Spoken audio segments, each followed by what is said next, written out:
More than 1,300 drones and missiles have already been intercepted, hundreds of ground targets have been struck, and several combat aircraft have been lost, all within just over a year, as Ukraine's F-16 fleet fights a war that punishes every mistake and turns each low-altitude mission into a calculated gamble with death. When Western-made F-16 fighters first appeared over Ukraine, many observers expected a clean turning point, a modern jet finally tipping the balance against Russia's air power and giving Kyiv the upper hand in the skies for the first time since the invasion began. That expectation collapsed quickly because the Ukrainian battlefield looks nothing like the scenarios NATO trained for, and pilots discovered that familiar Western air doctrine becomes dangerous when enemy fighters and layered air defenses remain active and aggressive. Ukraine does not control the air, while Russia still fields interceptors and dense missile networks across occupied territory, meaning every F-16 sortie risks radar detection, missile lock, and a mission that may not come back home. Instead of retreating from that reality, Ukraine has adapted, building a new air combat model where flexibility replaces dominance, survival outweighs spectacle, and each flight aims to expose weaknesses inside Russia's defensive system rather than overpower it outright. The question now is not whether F-16 changed the war, but how this unexpected approach is reshaping modern air warfare in Ukraine. F-16 fighters gave Ukraine abilities that its old Soviet-era jets never truly had, and those abilities immediately raised expectations on the battlefield. These aircraft could track and intercept long-range drones, engage cruise missiles, share data across networks, and deliver precision-guided bombs with accuracy that earlier platforms could not match. On paper, this looked like a clean upgrade that would finally let Ukraine fight Russia in the air on more equal terms, especially as drone and missile attacks intensified across cities and frontline zones. The early missions reflected that hope because F-16 crews were tasked with roles that demanded speed, precision, and confidence, including defensive intercepts and carefully planned strike support near contested areas. What became clear very quickly was that these missions were entering an environment NATO doctrine was never designed to handle. Western air training assumes that friendly forces already control the sky, or at least have suppressed enemy air defenses enough to give pilots room to operate. Ukraine never had that condition, and from the first combat flights, pilots were moving inside airspace where Russian radars, surface-to-air missiles, and interceptors remained active and alert. Flying the textbook Western profile meant climbing into detection zones, broadcasting radar signatures, and inviting missile locks long before a target could be reached. The shock did not come from technical failure, but from tactical reality, because the aircraft performed as expected while the environment punished every predictable move. In those early operations, pilots learned that speed and altitude, which are often strengths in Western doctrine, became liabilities when facing layered defenses that were waiting rather than reacting. Russian systems did not need to dominate the sky to be dangerous, because denying safe access was enough to shape every decision inside the cockpit. Each radar warning or missile alert forced rapid choices, and those choices exposed a gap between training scenarios and survival conditions. Precision weapons offered reach, but reaching the release point required crossing zones where detection almost guaranteed engagement. The result was a hard realization that following the Western playbook did not increase effectiveness, but instead narrowed margins and raised the risk of loss. Pilots adapted not because doctrine failed in theory, but because theory collapsed under the pressure of constant threat. Instead of clean attack runs, missions became tense sequences of timing, restraint, and constant adjustment, where success was defined by returning safely as much as by hitting a target. This shift also changed how commanders viewed the role of F-16, because each aircraft became a scarce asset that could not be traded for symbolic gains. Every sortie had to justify its risk, and every loss carried weight far beyond the tactical level. That pressure shaped a new mindset across the force, where survival and persistence mattered more than dramatic breakthroughs. The early phase of F-16 operations therefore became less about showing power and more about learning limits. Those limits were enforced by Russian sensors, missile envelopes, and the simple fact that Ukraine was fighting inside a contested sky from takeoff to landing. The aircraft could do more than previous jets, but only if used in ways that avoided predictable patterns. That lesson came fast, and it came at a cost, because the first missions exposed just how unforgiving modern air combat becomes without air superiority. At that point, the question facing Ukrainian pilots was no longer about doctrine or tradition.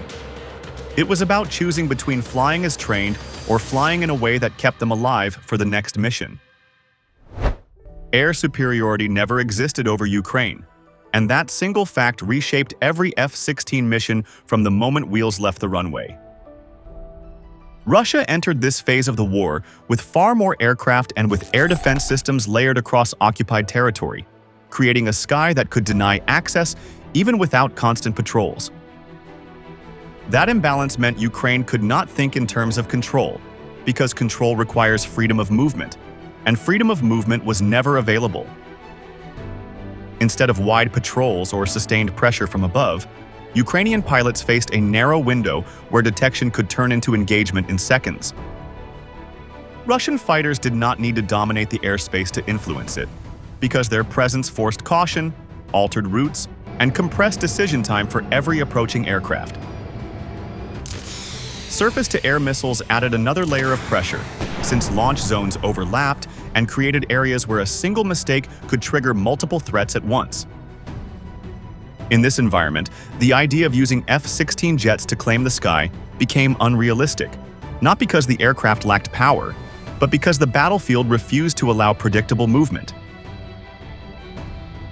Missions focused on specific tasks, such as intercepting incoming threats or supporting ground operations at carefully chosen moments. Once the objective was reached, withdrawal mattered as much as delivery, because staying too long meant inviting pursuit or missile fire.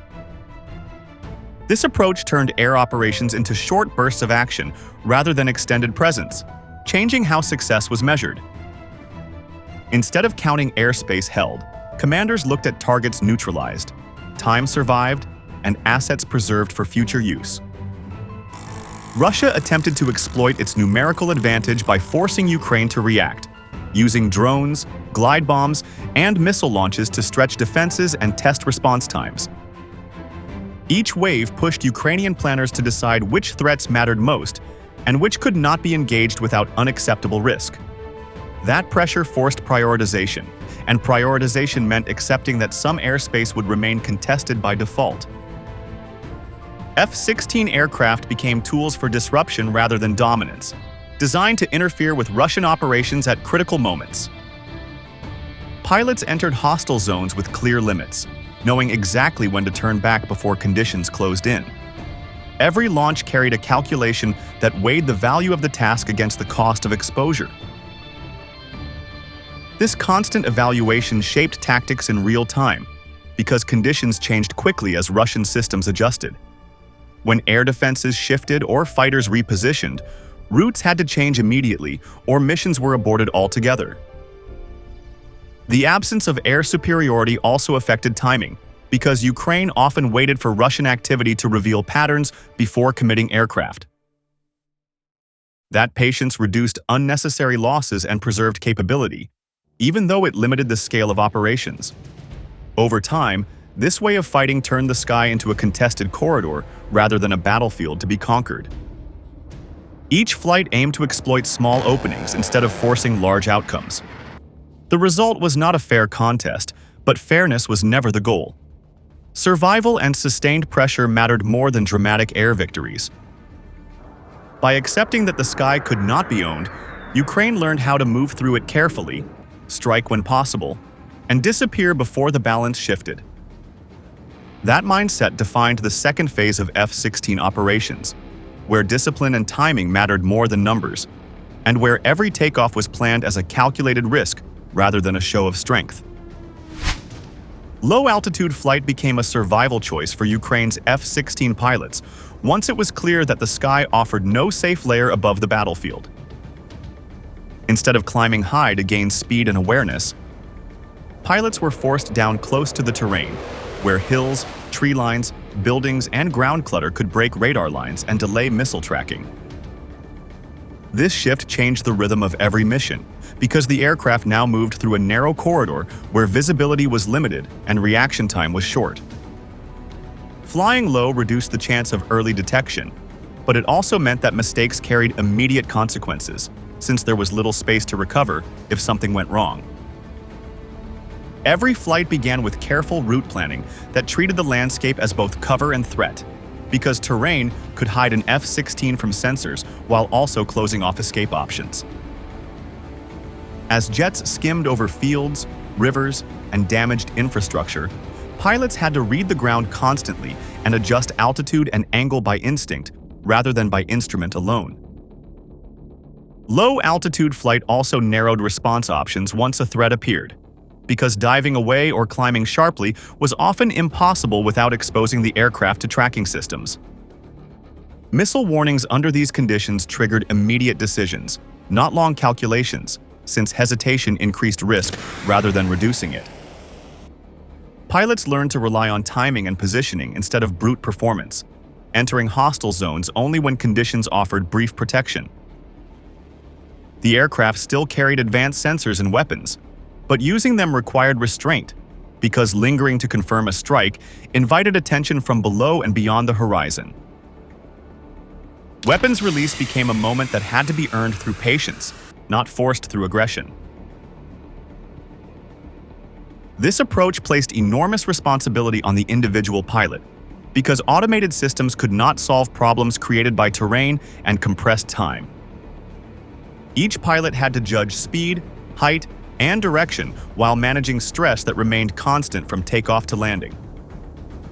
Training prepared crews for complex missions, but low-altitude combat demanded adaptation in real time, shaped by sound, vibration, and visual cues rushing past the cockpit. Weather added another layer of danger, since wind, fog, and poor light could turn safe routes into traps without warning.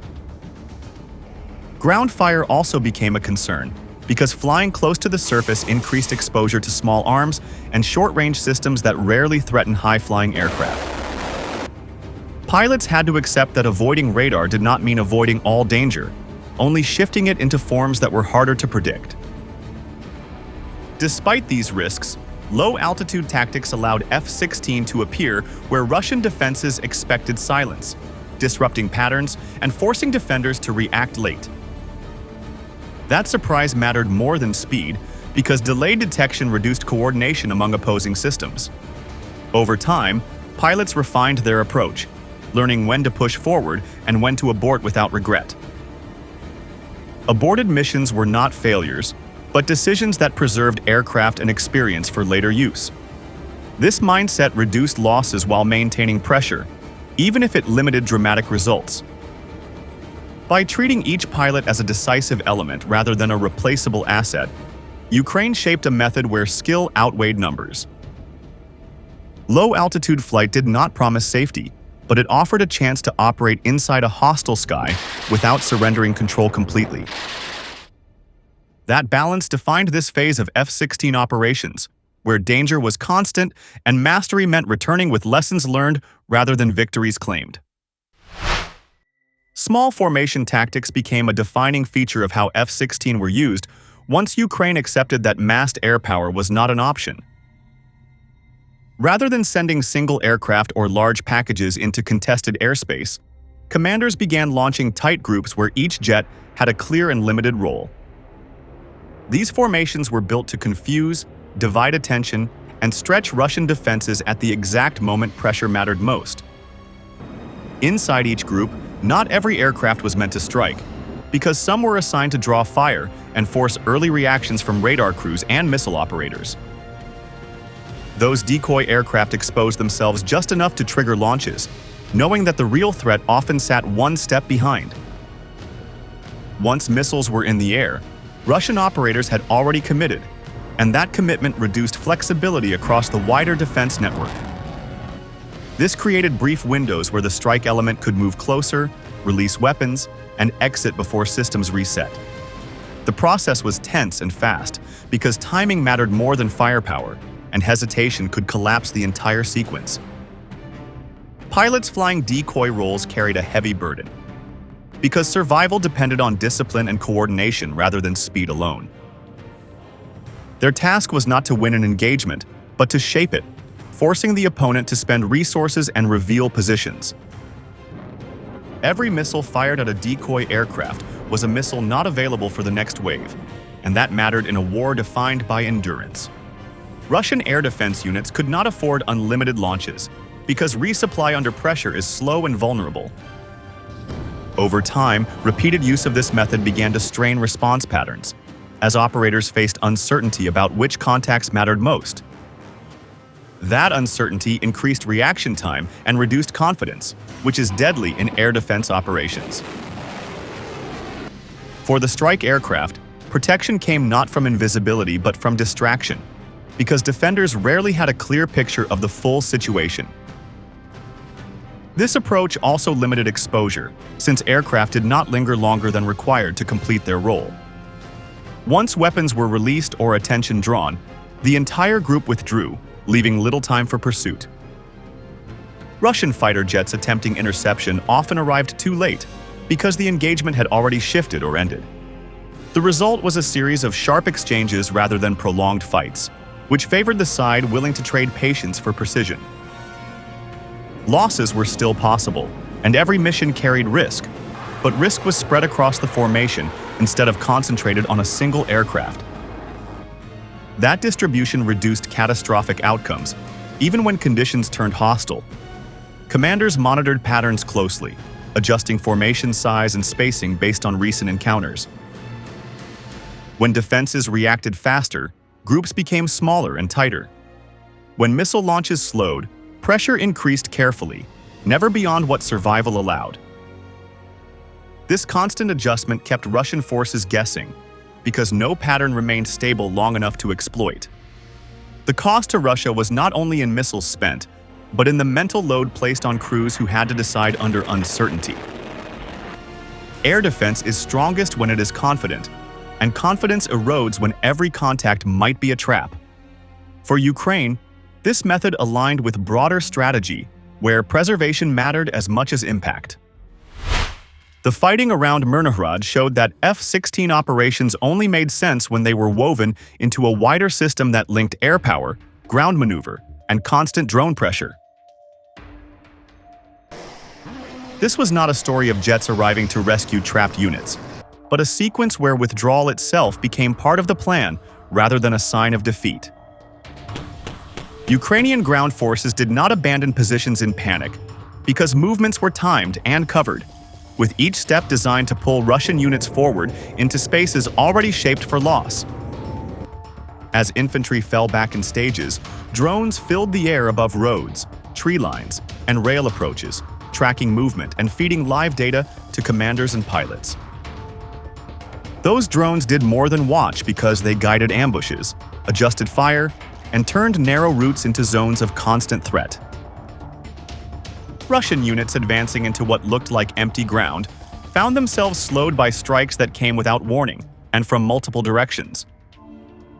This pressure fixed attention forward, which mattered because the real danger was building behind them. F-16 aircraft entered the picture at this point, not to fight for the sky, but to strike the structure supporting the advance. Rather than hitting frontline troops, pilots targeted logistics hubs, drone control points, and routes used to push reinforcements toward the fight. These strikes were timed to moments when Russian forces were already committed, which magnified the impact far beyond the weight of the weapons used. When supply lines were disrupted and command links degraded, momentum stalled even as troops continued moving forward. This created confusion, because units expected support that never arrived, and orders that came too late to matter. On the ground, Ukrainian forces used this pause to complete withdrawal and reset defenses along prepared lines. The result was a clean break rather than a collapse, with forces preserved and ready for the next phase. Drones continued to hunt during this transition, maintaining pressure and denying safe regrouping for pursuing units. Any attempt to reorganize near-exposed routes drew immediate attention, keeping Russian elements off balance. F-16 sorties did not linger, because their role was to puncture the system at key moments and then disappear before defenses adjusted. Each mission aimed to shorten the enemy reach rather than extend Ukrainian presence. This pattern turned retreat into a tool of attrition, because every kilometer gained by Russian forces came at a growing cost in coordination and resources. Russian units could advance, but doing so without secure support turned movement into risk rather than progress. That imbalance grew over time, as repeated disruption forced slower decisions and heavier reliance on limited assets. For Ukraine, this approach reduced pressure on frontline units while preserving combat power for later fights. The coordination between air, land, and drone elements did not rely on dominance, but on timing and clarity of roles. Each part knew when to act and when to pull back, which prevented overextension. Mirnohrad became a lesson in modern combat, where success was measured by losses imposed rather than terrain held. Even when ground changed hands, the exchange favored the side that shaped the fight instead of chasing it. This model showed that controlled withdrawal could function as an offensive act, stripping the enemy of strength while maintaining cohesion. By integrating F-16 strikes into this system, Ukraine turned air power into a lever that amplified ground and drone effects. The outcome was not a dramatic reversal on the map, but a steady erosion of Russian capacity that continued long after the last jet left the area. The experience on Ukraine's battlefield makes one thing clear, because the F-16 did not arrive as a clean game-changer in the way many Western planners once imagined. Instead, it became part of a flexible combat system, where air power, ground forces, and drones operate as one structure, adjusting constantly under pressure rather than chasing total control of the sky. Ukraine never achieved air superiority, yet it learned how to move inside a hostile airspace, strike at weak points, and withdraw before Russian defenses could fully react. That approach exposed gaps in doctrine and forced Russian forces to pay a growing price for every advance, even when territory changed hands. The larger question now is whether this model can hold as Russia adapts its own tactics, or whether it will push NATO and other air forces to rethink long-standing ideas about how modern air warfare should be fought. What comes next remains open, because future battles will test whether flexibility and coordination can keep offsetting numerical and defensive advantages, or whether a new balance will emerge. In a war with no clear end in sight, the F-16 may not decide victory on its own, but it is already reshaping expectations about risk, survival, and effectiveness in contested skies. If this kind of clear battlefield analysis matters, like the video, share it, and subscribe to Military Force to stay ahead of the next shift in modern warfare.